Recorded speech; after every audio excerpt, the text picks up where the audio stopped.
नमस्कार, मैं एक बार फिर अपना अगला वीडियो लेकर आप लोगों के सामने आया हूँ। यह वीडियो एक इस समय जो सबसे बड़ा प्रश्न सबके मन में चल रहा है कि कोविड-19 की जो बीमारी है, इसके अंदर वैक्सीन कब बनेगा? इसकी दवाई कब बनेगी? कैसे इसका उपचार होगा? कैसे लोग ठीक होंगे? इतने सारे लोग जो संक्रमित हो रहे हैं, उनके साथ क्या होगा? तो मैंने सोचा कि एक बहुत आवश्यक बात ये है सबसे पहले समझना कि वैक्सीन क्या है और दवाई क्या है? वैक्सीन या जिसको टीका बोलते हैं क्या है और दवाई क्या है? उसका अंतर समझना बहुत आवश्यक है और यह भी आवश्यक है जानना कि ये कैसे बनता है, कितना समय लगता है, इसके कितने चरण होते हैं, यह कैसे काम करता है। तो आज मैं कुछ इन्हीं प्रश्नों के उत्तर लेकर आया हूँ। आशा है आपको यह सरल भाषा में दी हुई जानकारी समझ में आएगी और आप इसे आगे भी प्रसारित करेंगे। तो आइए चलते हैं अगले कुछ प्रश्नों की तरफ ध्यान देते हैं और देखते हैं कि वैक्सीन, टीका, दवाई इन सारी चीज़ों के क्या अंतर हैं और इनकी क्या प्रक्रियाएँ होती हैं इनको बनाने की।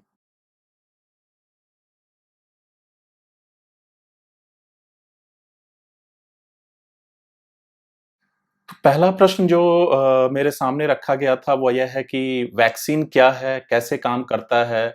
और वैक्सीन और दवाई में क्या अंतर होता है? तो मज़ेदार जो चीज़ वो यह है समझने की जिसके लिए मतलब लोगों के मन में एक पहले भ्रम-सा रहता है कि वैक्सीन और दवाई क्या दोनों एक ही हैं या एक ही जैसा काम करते हैं? तो पहला अंतर तो मैं यहाँ पे स्पष्ट करना चाहूँगा कि वैक्सीन जो या टीका जो होता है किसी बीमारी को रोकने में काम आता है, जबकि दवाई जो होती है वो बीमारी हो जाने के बाद उसको ठीक करने के लिए प्रयोग में लाया जाता है। तो अगर एक और अंतर समझने का प्रयास करें तो वैक्सीन जो है वो स्वस्थ लोगों को या कॉमन जो अपनी जनता होती है उन सबको दिया जा सकता है, जबकि दवाई केवल उन्हीं को दिया जाता है जो बीमार होते हैं। तो यह मुख्य अंतर आपको समझना बहुत आवश्यक है।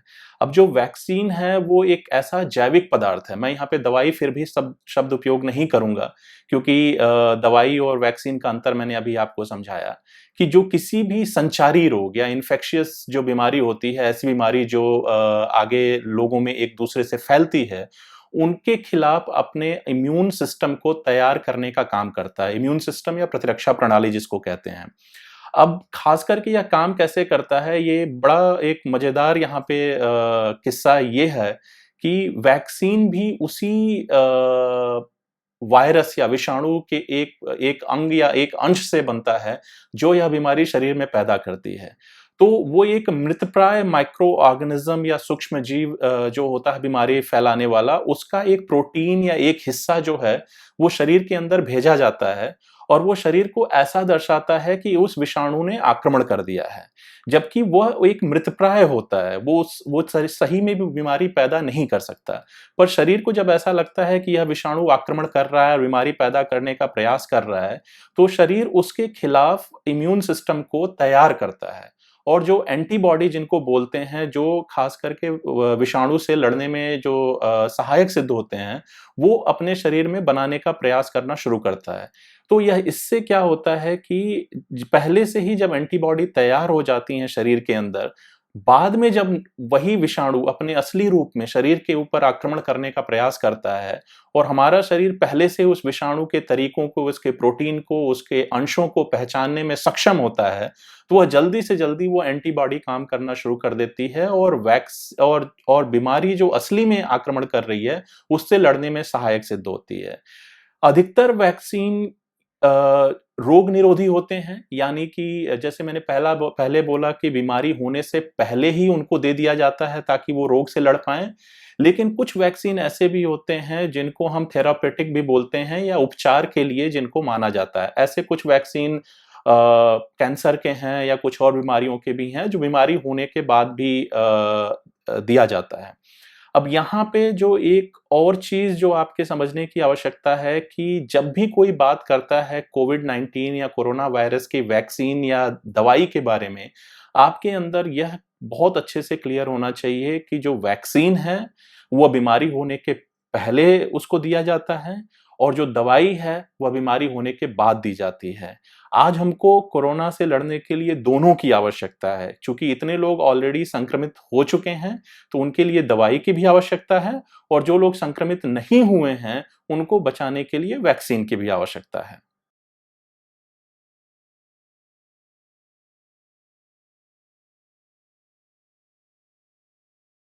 अब अगला जो प्रश्न हम आपके और हमारे सामने है वह यह है कि वैक्सीन बनता कैसे है?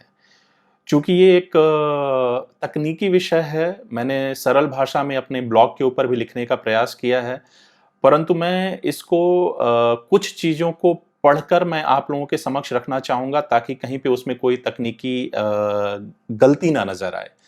तो वैक्सीन या वायरस और बैक्टीरिया दोनों के लिए बनता है। जो एक सवाल सबके मन में यह हो सकता है कि क्या केवल ये विषाणु के लिए होता है? ऐसा नहीं है, विषाणु और बैक्टीरिया दोनों के लिए वैक्सीन बनाया जाता है।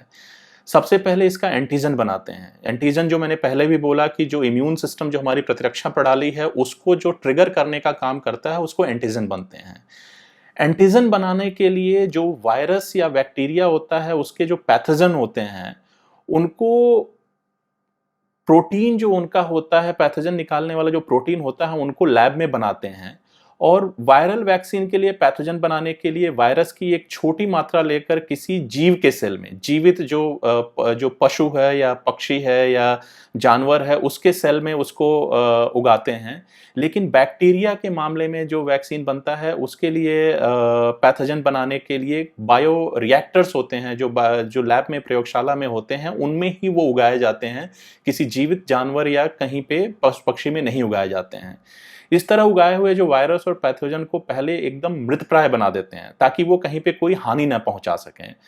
और मृतप्राय बना देने के बाद किसी शरीर में जाने के बाद ये जो बीमारी ना पैदा कर सकें, ऐसी स्थिति में लाने के बाद एंटीजन को अलग करते हैं और इस तरह करते हैं कि एंटीजन अलग होने के बाद भी जिस पर्टिकुलर सेल में ये एंटीजन बनाया गया है या बायोरिएक्टर में बनाया गया है, उसका कोई अंश जो है वो एंटीजन के अंदर ना आ पाए ताकि ये नुकसान ना पहुंचा पाए। इसके बाद के चरण में एक ऐसे सपोर्टिंग एलिमेंट को या जिसको सहायक बोलते हैं या एडजुवेंट बोलते हैं, उसको मिलाते हैं जो इम्यून सिस्टम के रिस्पॉन्स को उकसाने में मदद करता है ताकि एंटीजन जो एक थोड़ा काम करेगा उससे आगे का काम ये जो सहायक है वो करता है। इसके बाद इसमें स्टेबलाइजर मिलाते हैं। स्टेबलाइजर मिलाना इसलिए आवश्यक है, वो वैक्सीन को स्थिरता प्रदान करता है ताकि वैक्सीन लंबे समय तक वायल्स में भर के आगे लोगों तक पहुंचाया जा सके और उसमें कहीं पे कोई समस्या ना आ पाए। अगर वैक्सीन एक वायल में किसी एक व्यक्ति को दी जा रही है तब की बात अलग है, लेकिन अगर वैक्सीन को एक वायल से कई सारे लोगों को देना है तो उसको अतिरिक्त सुरक्षा प्रदान करने के लिए प्रिजर्वेटिव भी मिलाते हैं ताकि उसमें कहीं पे उसकी सुरक्षा में कहीं पे कोई कमी ना आ पाए। पूरी प्रक्रिया जो आपने समझा, एंटीजन बनाने की प्रक्रिया है। एंटीजन बनाने के लिए हम पैथोजन से उसका प्रोटीन लेते हैं, उसको बायोरिएक्टर्स में या जीवित पशु या जानवर के सेल में उसको उगाते हैं और उसके बाद उसको ले जाके उसमें स्टेबलाइजर और प्रिजर्वेटिव और एडजुवेंट मिलाते हैं जो उसको आगे तक ले जाने में सहायक सिद्ध होता है। तो ये प्रक्रिया आपने पिछले प्रश्न में काम कैसे करता है आपने पिछले प्रश्न में समझा और इस प्रश्न में जो हम जवाब देने का प्रयास कर रहे हैं वो यह है कि वैक्सीन बनता कैसे है। अब यह तो बहुत सामान्य रूप में हमने समझ लिया, बट अगले प्रश्न में हम ये जानने का प्रयास करेंगे कि वैक्सीन के कितने चरण होते हैं और किस तरीके से इसको प्रयोगशाला से लेके आम व्यक्ति तक पहुंचाया जाता है।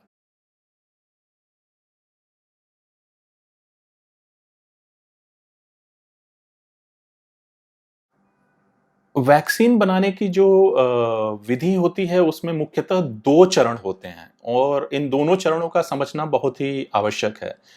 पहला जो चरण होता है उसको प्री क्लिनिकल या सैद्धांतिक भाग कहते हैं और दूसरा जो चरण होता है उसको क्लिनिकल कहते हैं जिसमें हम इंसानों के ऊपर वैक्सीन का परीक्षण करते हैं।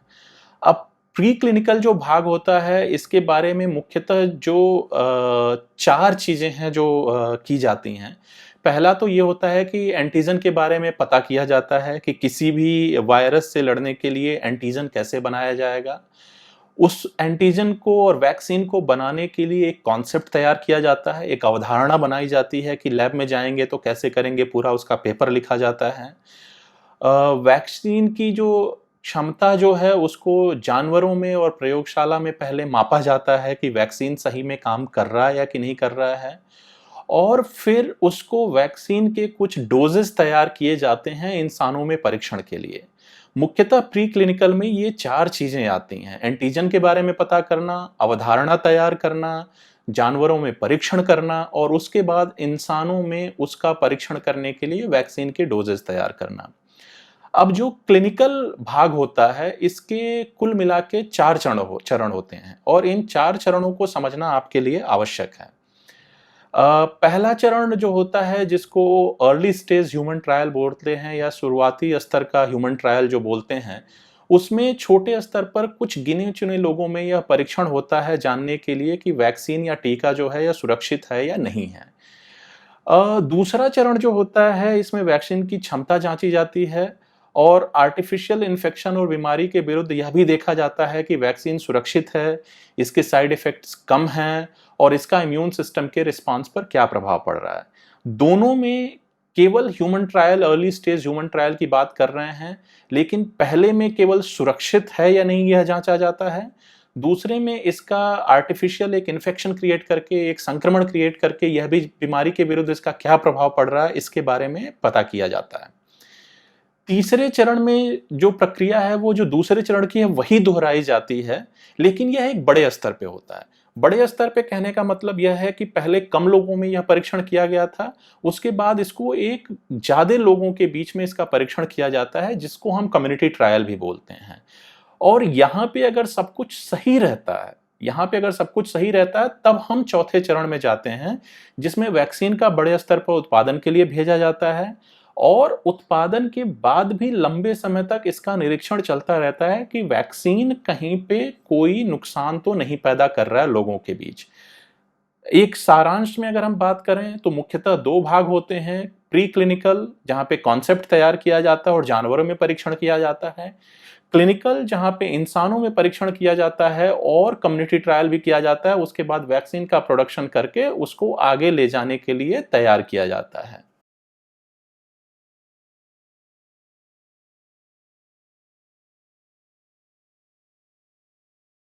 अगला प्रश्न जो काफ़ी मज़ेदार भी है और लोगों के मन में इसके लिए उत्सुकता भी बनी रहती है कि वैक्सीन आखिर लोगों तक पहुँचता कैसे है? प्रयोगशाला में बन गया, उसका परीक्षण हो गया, उसकी सुरक्षा जाँच ली गई, उसका कंपनी में प्रोडक्शन भी हो गया, अब उसके बाद वो लोगों तक पहुँचेगा कैसे? वैक्सीन बनने के बाद भी बहुत सारी कहाँ पे वैक्सीन बन रहा है, कौन-सा देश बना रहा है, वो किसको देगा, क्या प्राथमिकताएँ होंगी उसकी, कौन-सी कंपनी किसको बेचेगी, बहुत सारे उसमें चीज़ें होते हैं, उसमें नहीं जाते हैं क्योंकि वो राजनैतिक भी होता है कई मामले में और उसमें बहुत सारे और कारक भी होते हैं। लेकिन कैसे पहुँचता है, एक बार यह निर्धारित हो जाए कि आपके देश को वैक्सीन मिलेगा किसी कंपनी के द्वारा, तो उसके बाद एक सबसे बड़ा जो मुद्दा होता है, वो यह होता है कि वैक्सीन का कोल्ड चेन मेंटेन करना। वैक्सीन नॉर्मल तरीकों से जैसे दवाइयाँ सप्लाई की जाती हैं, उसी तरीके से सप्लाई नहीं हो सकता। वैक्सीन कंपनी से निकलने के बाद अंतिम जो उसका जो लाभार्थी है, वहाँ तक पहुँचने के लिए उसका एक कोल्ड चेन मेंटेन होना बहुत ज़रूरी है। सो जैसे भी उसका ट्रांसपोर्टेशन होता है एक कंट्री से दूसरे कंट्री में, फिर आपके देश में आया, वहाँ से अलग-अलग राज्यों में गया, वहाँ पे कोल्ड चेन मेंटेन होना है, राज्यों से अलग-अलग जिलों में गया, वहाँ से अस्पतालों में गया, अस्पतालों में जाने के बाद अधिकतर देखा जा गया भारत देश में जो टीकाकरण की प्रक्रिया है वह गाँव स्तर पे या जो सब सेंटर होते हैं वहाँ पे की जाती है, तो वहाँ तक वैक्सीन कैसे कैरियर्स में पहुँचाया जाएगा, उसको पूरा निर्धारित करना होता है और उसकी उपलब्धता बहुत ही आवश्यक होती है। उसके बाद जो बहुत एक प्रमुख प्रश्न आता है जब भी कोई नया वैक्सीन इंट्रोड्यूस किया जाता है, सिस्टम में लाया जाता है, तो वैक्सीन किसको दिया जाएगा, किस उम्र पे दिया जाएगा, किस एज में दिया जाएगा, कौन उसका लाभार्थी पहले होगा, किसको बाद में दिया जाएगा, इसके लिए पूरा एक शेड्यूल तैयार किया जाता है। तो उसके ऊपर भी काम करना होता है सरकारों को और जो तकनीकी संस्थाएँ होती हैं अंतर्राष्ट्रीय वो भी इसमें काफ़ी सहयोग करती हैं। जो उसके बाद एक प्रश्न आता है कि हर वैक्सीन का देने का तरीका अलग होता है। आपने भी देखा होगा अभी तक जो वैक्सीन्स हैं, उसमें कुछ को हाथ में दिया जाता है अपर आर्म्स में, कुछ को ड्रॉप दिया जाता है, कुछ को पीछे लगाया जाता है। तो ये वैक्सीन कैसे शरीर के अंदर जाएगी, उसके ऊपर भी काफ़ी सोच-विचार होता है और उसके अनुसार कई बार जो आपके वैक्सीन देने वाले लोग हैं नीचे स्तर पे, जो अपने फ्रंटलाइन वर्कर्स हैं, एएनएम्स हो गए, नर्सेज़ हो गए, उनको उस हिसाब से ट्रेनिंग भी देनी पड़ती है। उसके बाद कहीं जाकर यह वैक्सीन आम जनता को लग पाता है। तो आपने जैसा ये देखा कि एक तो वैक्सीन डेवलपमेंट के काफ़ी सारे चरण होते हैं, उसके बाद वैक्सीन बनाने की एक प्रक्रिया होती है, वैक्सीन बनाने के बाद जब लोगों तक पहुंचना होता है, उसकी एक लंबी प्रक्रिया होती है जिसके माध्यम से चलकर वह आम जनता तक पहुंच पाता है। तो यह सब मैं इसलिए समझा रहा हूं कि अगर आज कहीं पे कोरोना की वैक्सीन बन भी जाती है, वो अंतिम जो लाभार्थी है उस तक कैसे और कब तक पहुंचेगा, इसमें एक लंबा समय अंतराल हो सकता है, जिसके लिए हम सब लोगों को तैयार होना चाहिए।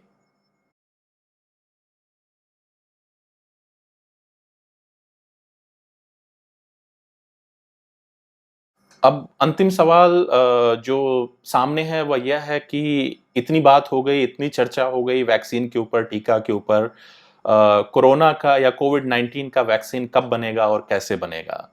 ज्वलंत प्रश्न है। रोज़ हम मीडिया में इसके बारे में तरह-तरह के न्यूज़ देखते हैं, तरह-तरह की खबरें हमारे सामने आती हैं। पर 1-2 चीज़ें जो आप सबको जानना बहुत आवश्यक है और जो आप सबके जानकारी में होना चाहिए, वह यह है कि अभी तक कहीं पर भी पूरी तरह से सिद्ध रूप से कोरोना का वैक्सीन नहीं बन पाया है। हर जगह अगर हम 1 कदम आगे जा रहे हैं, तो 2 कदम पीछे हटना पड़ रहा है, उसमें बहुत सारे उसके कारक हैं। एक चीज़ जो मैं और बता दूँ कि 1-2 वैक्सीन के बारे में यह बोला गया है कि वह 4 गुना या 5 गुना एंटीबॉडी जनरेट कर रहे हैं ट्रायल स्टेज में, और ऑलरेडी उनके बारे में एक बहुत ज़्यादा एक हौवा बनाया जा रहा है कि ये वैक्सीन काफ़ी हद तक कारगर सिद्ध होंगे। तो कोविड-19 जो वायरस है, सार्स-CoV-2 जिसको बोलते हैं, उसके बारे में अभी तक यह सिद्ध नहीं हो पाया है कि कितना ज़्यादा एंटीबॉडी शरीर में बनने से वो यह वायरस से लड़ने में कारगर सिद्ध होगा। तो इसलिए यह बोलना कि यह वैक्सीन 4 गुना एंटीबॉडी बना रही है पहले से ज़्यादा, तो इसलिए कारगर हो जाएगा, यह अभी बोलना इतना सही नहीं होगा। हो सकता है कारगर हो सकता है ना हो। तो जब तक इसका कम्युनिटी ट्रायल और फाइनल स्टेज ट्रायल इन चीज़ों के नहीं हो जाते, इन वैक्सीन्स के नहीं हो जाते, तब तक यह बोलना कि कोविड-19 का वैक्सीन बन गया है, यह गलत होगा। दूसरी चीज़, हमेशा जब न्यूज़ पढ़िए तो यह ध्यान रखिए कि दवाई और वैक्सीन दोनों की जो टर्मिनोलॉजी है, दोनों का जो टर्म है, वो किस तरीके से न्यूज़ मीडिया में यूज़ किया जाता है। क्या यह सही में वैक्सीन के बारे में बात कर रहे हैं, या एंटीबॉडी ट्रीटमेंट के बारे में बात कर रहे हैं, या दवाई के बारे में बात कर रहे हैं? ऊपर जितना भी मैंने समझाने का प्रयास किया है, उसके आधार पे आप अपना निर्णय स्वयं लें, ताकि आप जो आशा और उम्मीद जो अपने मन में बना रहे हैं, वो सही जानकारी के आधार पे हो, ना कि एक ऐसी जानकारी के आधार पे हो जो कि पूरे हद तक सही तरीके से हमको सही ज्ञान देने में सक्षम नहीं है। पर मुझे उम्मीद है, जिस तरीके से सारे शोधकर्ता लगे हुए हैं, हर जगह अलग-अलग देशों में उसके ऊपर ट्रायल चल रहा है, कुछ जगह पे एडवांस स्टेज कम्युनिटी ट्रायल पे जाने की बात कर रहे हैं। मुझे उम्मीद है कि बहुत जल्द हमको शुभ समाचार मिलेगा वैक्सीन के बारे में, पर उसके बाद कब तक, कौन से देश में कितना समय लगेगा उसको पहुँचने में, शायद इसमें अभी थोड़ा प्रश्न हो सकता है, पर वैक्सीन बनेगा और जल्दी ही बनेगा, इस बारे में मेरी काफ़ी उम्मीदें हैं और आशा करता हूँ कि ये उम्मीद सही साबित हो।